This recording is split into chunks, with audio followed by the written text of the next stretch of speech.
bonjour à tous. Nous sommes ravis de vous accueillir pour cette nouvelle session dans l'espace rencontre. Et nous accueillons cet après-midi Susanna Zimmermann, qui est professeure à l'Université de Paris-Saclay et qui va vous parler de sphères ensorcelées. Merci Susanna. Merci pour l'introduction. Du coup, oui, donc tout à l'heure, il y avait une présentation qui était très interactive. Pour moi, ça serait un peu plus difficile parce que oui, ce que je vais faire est vous expliquer comment découper une sphère dans deux sphères qui ont exactement le même volume que la sphère initiale. Et c'est quand même un peu difficile à faire d'une manière interactive parce que les morceaux dans lesquels je coupe, ils ne sont pas vraiment... on ne peut les pas couper comme ça avec des ciseaux. Ok. Donc, pour la façon de... Donc, l'idée, comment faire ça? Donc, dites-moi si vous ne pouvez pas écrire lire ce que j'écris. Ok. Donc, l'idée est que j'ai ma sphère et je la coupe à peu près dans 5 parties.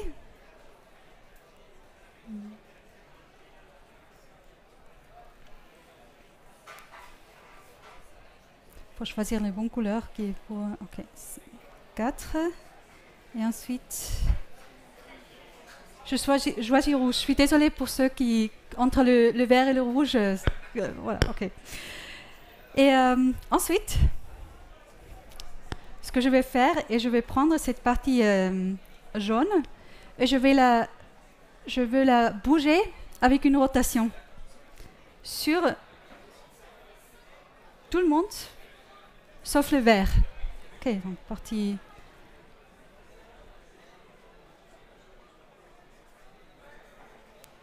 Donc je vais la bouger sur la partie qui est bleue, orange et rouge. Okay. Pour qu'elle va couvrir tout sauf le vert. Et ensuite, je peux faire la même chose avec le rouge, disons. Je prends le rouge et avec une rotation, je peux la roter sur tout ce qui n'est pas orange. Donc, il faut que je choisisse mes couleurs. Donc, sur le jaune, sur le vert et sur le bleu. Voilà. Et comme ça, je peux découper ma sphère une fois dans la partie jaune et vert. Donc ici, j'obtiens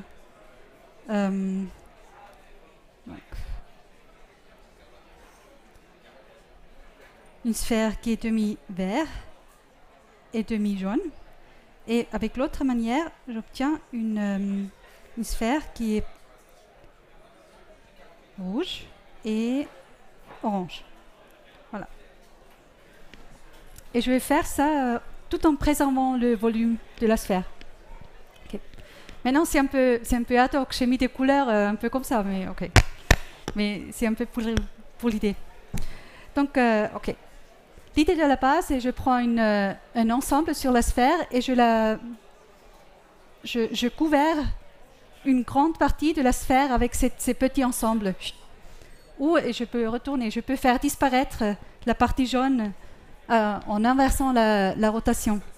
Et pour voir qu'est-ce que je veux dire par ça, on s'entraîne pas avec la sphère tout de suite, c'est avancé. On s'entraîne avec quelque chose de plus facile, avec la droite. Ok, entraînement.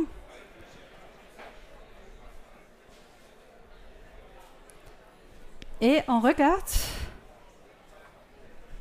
un hôtel qui a un nombre infini de chambres.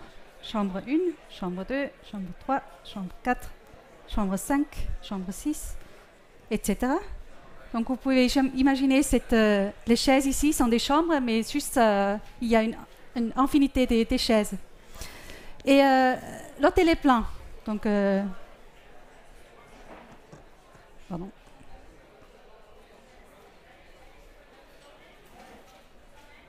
donc full, tout est booké, mais il y a quelqu'un qui arrive, qui a besoin d'une chambre pour la nuit, et il demande à la réception, ok, est-ce qu'il y a une option? Et la propriétaire de l'hôtel, elle dit oui, j'ai de la place, je peux le faire. Et qu'est-ce qu'elle fait? Du coup, elle demande à chaque occupant d'une chambre de bouger dans la chambre avec le numéro plus grand. Donc elle dit à la personne dans la chambre 1 de bouger dans la chambre 2. La personne qui occupe la chambre 2, elle bouge dans la chambre 3. La personne dans la chambre 3, elle bouge dans la chambre 4. Et chacun bouge une fois, et du coup, mais vu qu'il y a une infinité de chambres, tout le monde trouve une nouvelle chambre qui se libère parce que l'autre personne bouge aussi. Et la première chambre, elle se libère. Donc ici, il y a... pardon. Donc la nouvelle personne peut être accueillie. Maintenant, on peut... qu'est-ce qui arrive s'il n'y a pas juste une personne qui arrive, qui a besoin d'une chambre pour la nuit, mais il arrive un bus avec... qui a une infinité de places, un groupe de touristes qui veulent dans l'hôtel aussi. Qu'est-ce qu'on fait du coup? Comment est-ce qu'on peut libérer une infinité de chambres dans une infinité de chambres?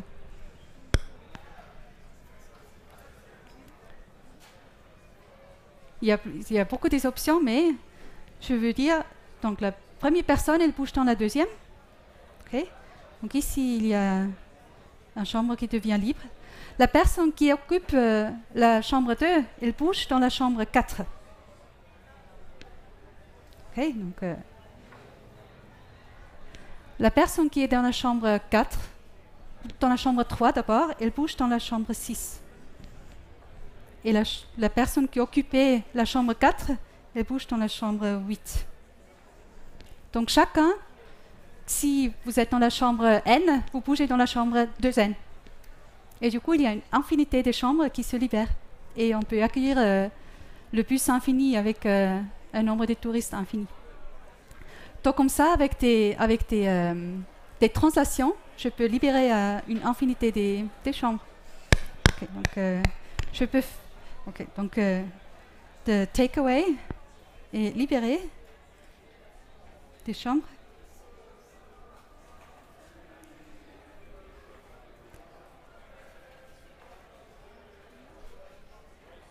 Avec une translation ou un scaling ou quelque chose comme ça. Okay. Et juste ce déplacement, on va le faire maintenant sur le cercle. On prend l'hôtel, c'est tout plat maintenant, et on le roule sur le cercle. Okay.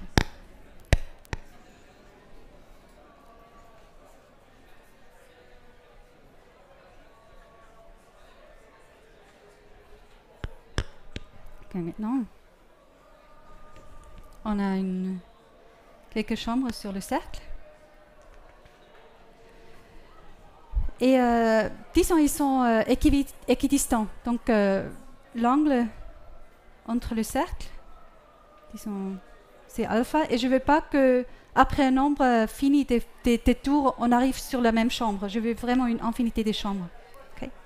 Donc, ça veut dire que alpha n'est pas de la forme le périmètre.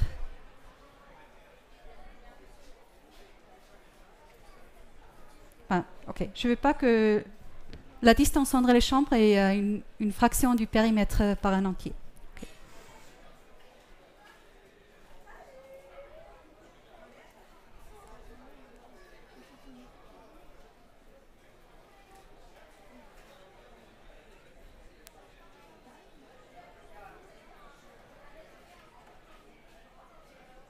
Okay. Si ça ne vous parle pas, juste j'ai une infinité. Ok, maintenant, je fais comme avant. Maintenant, mon hôtel est sur le cercle, mais rien n'a changé. Peut-être toute chambre est occupée. Il y a une personne qui arrive, qui veut une chambre. La propriétaire, elle se dit, oui, je veux gagner un peu plus d'argent. Et du coup, elle dit à tout le monde de bouger sur la prochaine chambre. Et là, j'ai juste besoin de dire, vous bougez avec l'angle alpha. Okay, donc cette personne, elle va dans cette chambre. La deuxième personne va dans la prochaine. etc. Donc à la place de la translation, on a juste maintenant une rotation. Okay. Donc comme ça, je peux faire apparaître une chambre ou je peux la faire disparaître. Si j'ai un occupant d'une chambre qui est trop bruyant, je peux le mettre en dehors.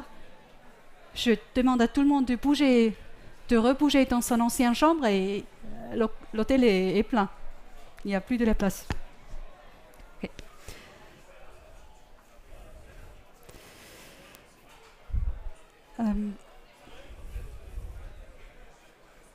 Maintenant, l'inspecteur de taxes arrive et se dit, ok, l'hôtel est toujours un peu occupé. Peut-être je vais regarder les impôts, il y a un souci. Apparemment, il n'y a pas assez les impôts disent, parfois il y a des chambres qui ne sont pas occupées, qu'est-ce qui se passe? Et la propriétaire, du coup, qu'est-ce qu'elle fait pour dire non, l'hôtel est vide souvent.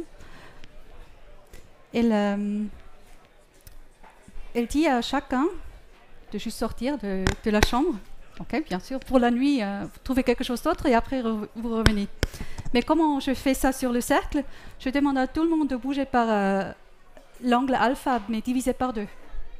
Donc, comme ça. Okay, du coup, je fais disparaître toutes les chambres. Okay. Donc, okay.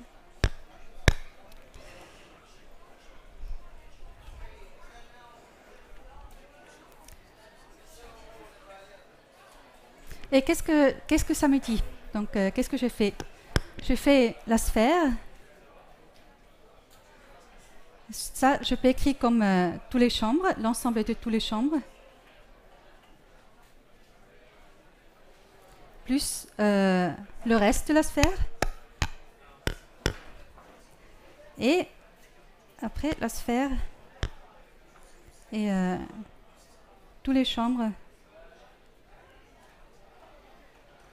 plus une autre chambre plus le reste. Donc pour la sphère, il n'y a pas vraiment d'importance s'il y a une chambre de plus ou pas. Ça reste la sphère. Okay. Donc on peut faire disparaître une chambre en part. Ça ne dérange pas la sphère. Et c'est comme ça qu'on veut découper le cercle. C'était le cercle. Pas la sphère. Pas encore la sphère. C'est comme ça qu'on va découper la sphère. On va faire disparaître des chambres, mais juste beaucoup plus que ce qu'on a fait maintenant.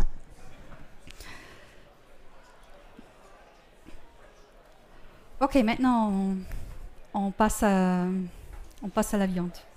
Okay.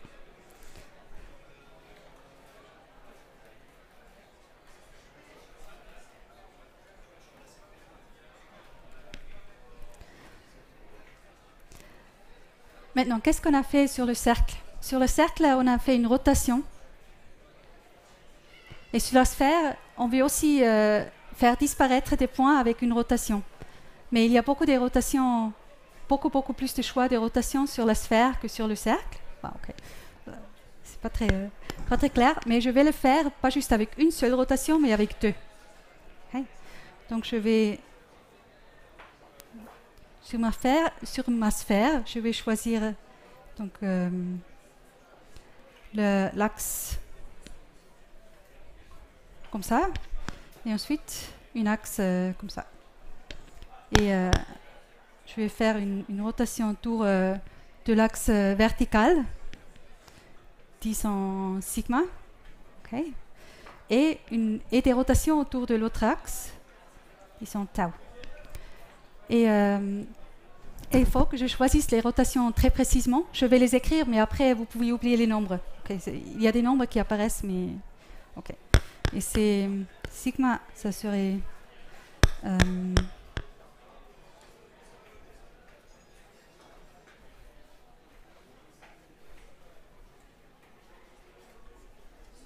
non. Comment... j'ai pas pris la bonne représentation. Okay. Donc, en coordonnées euclidiennes, si ça ne vous parle pas, vous pouvez penser à quelque chose de différent pour le moment, c'est pas grave. Okay. Et j'envoie les points x, y, z, les coordonnées, sur un tiers x plus 7 bêtes fois y. Ensuite, la bête, mais avec moins x, plus un tiers y. Et après, je fais rien sur la dernière coordonnée. Okay. Et tau, ça va être la même chose, mais juste avec les coordonnées un peu bougées. Okay. Et c'est très particulier, mais pourquoi j'ai choisi ces coordonnées? C'est juste pour dire, ils sont choisis pour que les deux rotations, tau et sigma, ils n'interagissent pas du tout avec l'autre. Il n'y a aucune relation entre ces rotations. Il y a beaucoup de rotations qui ont des relations. Si vous pensez à des rotations d'un cube, si je fais quelquefois la rotation comme ça et quelquefois comme ça, on obtient une autre rotation qui est diagonale. Mais avec les deux rotations qu'on a ici, ça ne se passe pas du tout. Il n'y a aucune relation entre les deux.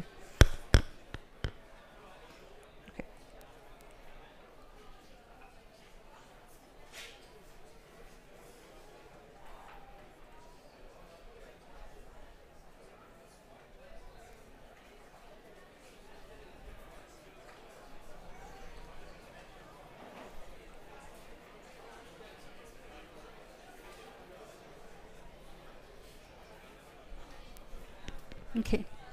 Si jamais vous avez envie de vérifier ça, c'est un calcul que vous pouvez faire toute seule, quelque part. Mais, okay. Pour le moment, vous pouvez me croire ça. Ok, et maintenant, qu'est-ce que je fais avec les deux rotations? Je vais regarder, j'applique les deux rotations, sigma et tau, dans n'importe quel ordre. Et autant de fois que je veux. Je regarde.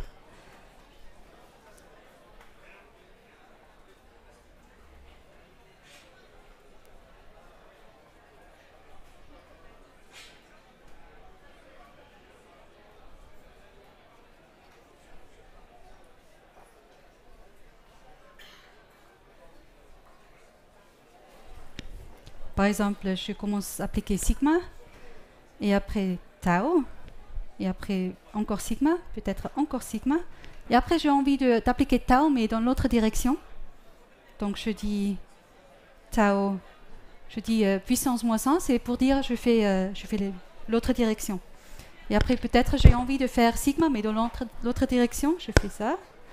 Et après j'ai envie d'appliquer sigma encore. Et après, je fais une rotation avec tau, et une autre avec tau, une autre.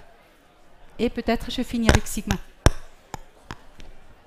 Maintenant, si vous avez fait un peu attention, j'ai fait, à un moment, j'ai fait une rotation avec sigma dans l'autre direction, et après j'ai appliqué sigma.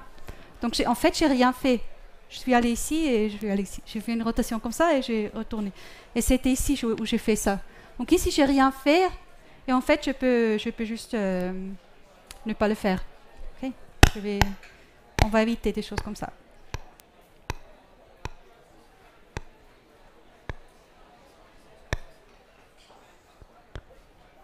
On va juste ne pas l'écrire. Et maintenant, je peux regarder mes applications comme ça, comme des mots. Je fais un codage. Je me rappelle quelle rotation je fais après laquelle. Donc c'est un mot dans sigma et tau. Okay.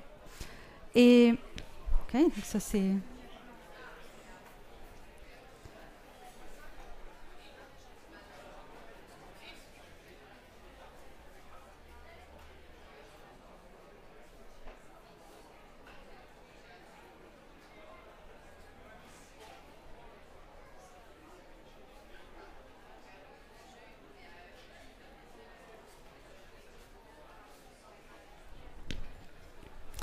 Et maintenant, je les répartisse. Je répartisse tous les codes qui, dans la dernière lettre était sigma. Tous ceux que dont la dernière lettre était sigma mais allait dans l'autre direction. Tous ceux dont dernière lettre était tau, et tous ceux dont dernière lettre était tau mais dans l'autre direction. Et donc je dis, disons, ça c'est mon A sigma, ce sont les mots.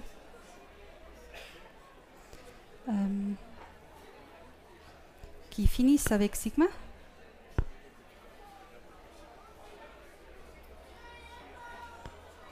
Et A sigma inverse, ceux qui finissent avec sigma inverse, ça c'était sigma,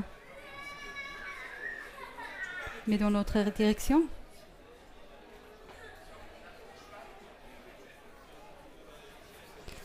Et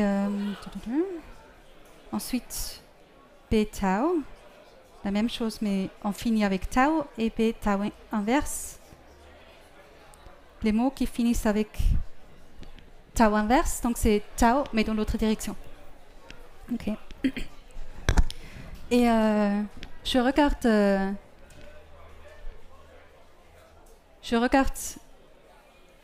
tous ces mots et je les applique à des points sur la sphère. Okay, je bouge mes points avec des mots comme ça. Et je veux dire que ça, maintenant je suis prête à couper. Okay, je suis prête à couper. Ok. Donc ici, il y avait... Ça c'était A sigma. Les mots dans A sigma appliqués à mes points. Pardon.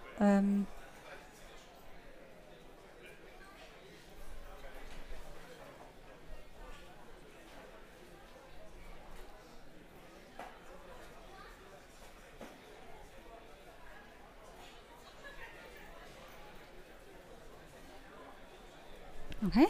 Ensuite, j'avais quelque chose de vert. C'était les points qui étaient bougés avec des applications et tout à la fin, j'ai appliqué sigma inverse. Okay. Après, il y avait, je crois, j'avais bleu. Ça, c'était, je sais pas pour le moment. Ensuite, j'avais orange.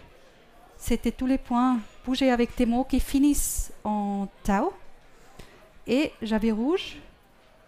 C'était les points bougés avec des applications où la dernière chose que j'ai fait, c'était tau inverse. Ok, la rotation tau, mais dans l'autre direction. Et bleu, c'était le reste. Tous les points qui ne sont pas dans les autres ensembles. Okay. Maintenant, si je prends l'ensemble jaune, et j'applique la rotation sigma inverse dans l'opposé du sigma. Okay. Qu'est-ce qui se passe? Dans cet ensemble, il y avait des points sous la forme sigma inverse et après peut-être tau, sigma, tau, tau, peut-être sigma inverse, sigma, c'était sigma. Peut-être sigma, tau inverse, sigma, des mots qui finissent avec sigma. Mais maintenant, j'applique sigma inverse, rotation dans l'autre direction. Okay. Donc, en fait, cet ensemble, ce sont des points bougés avec des applications sigma et tau. Et tout à la fin, je fais sigma et sigma dans l'autre direction. Donc, à la fin, en fait, ce que je fais avec sigma, je l'annule. Je ne fais rien à la fin. Donc,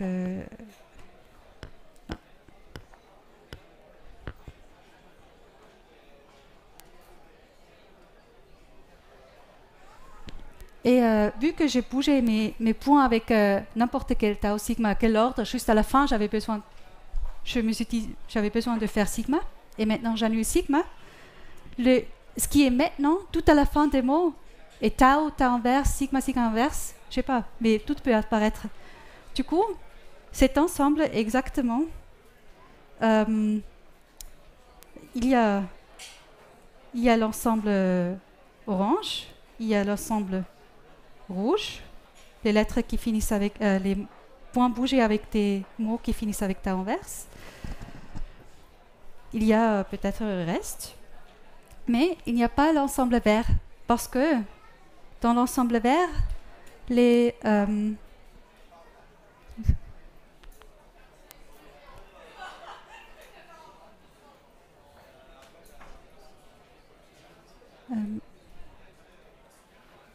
oui, il n'y a pas l'ensemble... pardon.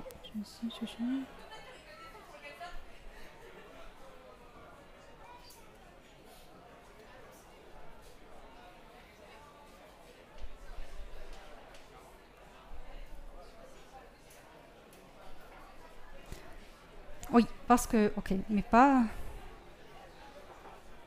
le vert, parce que... Pardon, j'avais besoin de réfléchir. Parce que... Oh, ah, yo, ok.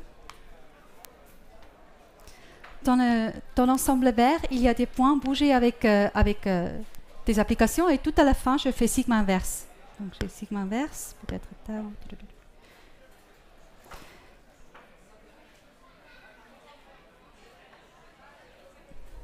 Et j'applique... pardon. Mon argument, il vient de l'autre côté. Ok.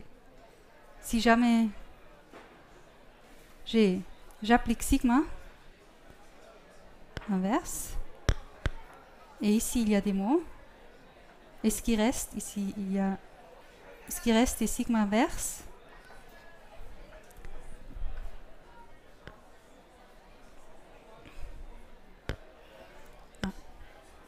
Pardon, maintenant, ça arrive si on a réfléchi, mais on n'a pas fait le... Ok. Donc, j'avais sigma, quelque chose. Sigma inverse.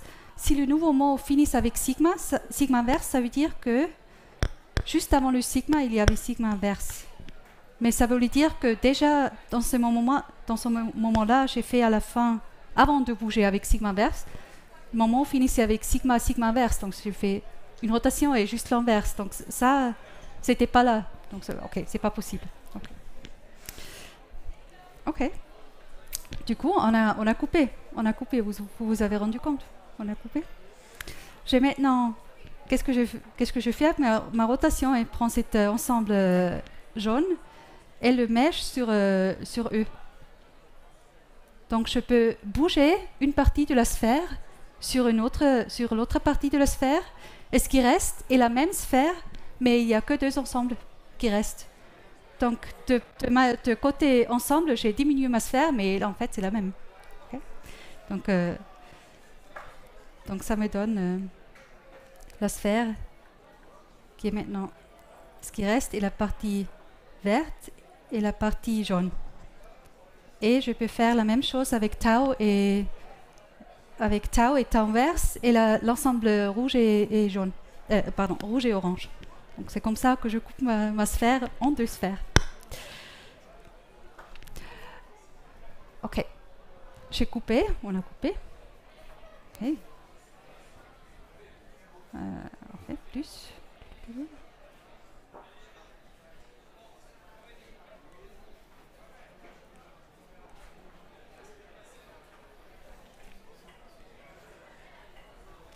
Mais qu'est-ce que ça veut dire? Donc ok. Où est-ce qu'on est? On est parti avec une sphère, une boule, je sais pas, de volume fixe.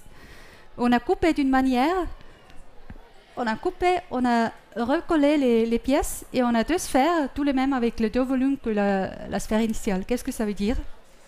Est-ce que du coup, on a 1 plus 1 et 1?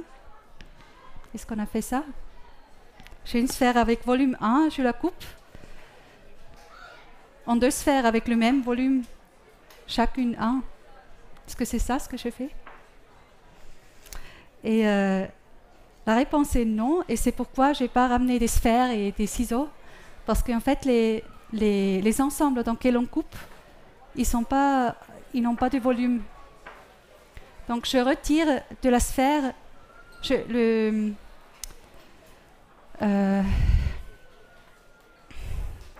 cet ensemble jaune que je bouge sur l'ensemble rouge, orange et bleu, il n'a pas vraiment de volume. C'est comme un mèche. Il est dense, mais il y a beaucoup de trous. Donc je ne peux pas vraiment dire le mèche, il a Il n'y a pas un mètre, il y a un mètre carré, mais il n'y a rien vraiment. Et donc, avec ça, je peux bouger une mèche quelque part et la mèche, elle fait disparaître tout ça un peu, elle n'est pas vraiment visible. Et donc, plus profondément, ce qu'on fait est de jouer un peu avec des infinités différentes. Il y a des infinités qu'on peut compter, 1, 2, 3, 4, 5, etc. Et il y a des infinités qu'on ne peut pas compter, c'est les nombres réels. Et je pense qu'on a mal à imaginer de comment couper une sphère en deux sphères de même volume, parce que je crois que l'humanité peut juste imaginer des choses comptables. On peut compter des choses, mais des choses qu'on ne peut pas compter, on ne peut pas imaginer. On ne peut pas imaginer la taille de l'univers. Ok, voilà, c'est tout.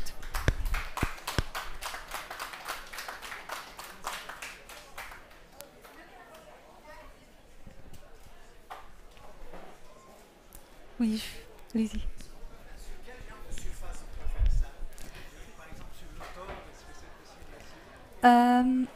Oui, je crois que c'est faisable avec des surfaces qui sont bornées. Et je ne sais pas, est-ce que vous êtes mathématicien? Un peu. Donc je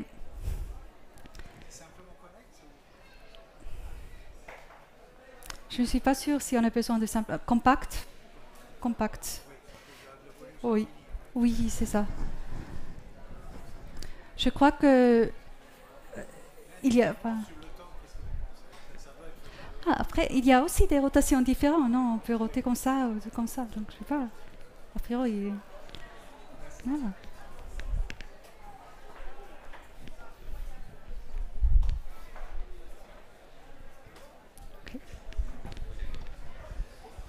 Okay. D'autres questions? Alors, on va te remercier pour cet exposé. Merci beaucoup. Merci à vous d'être restés.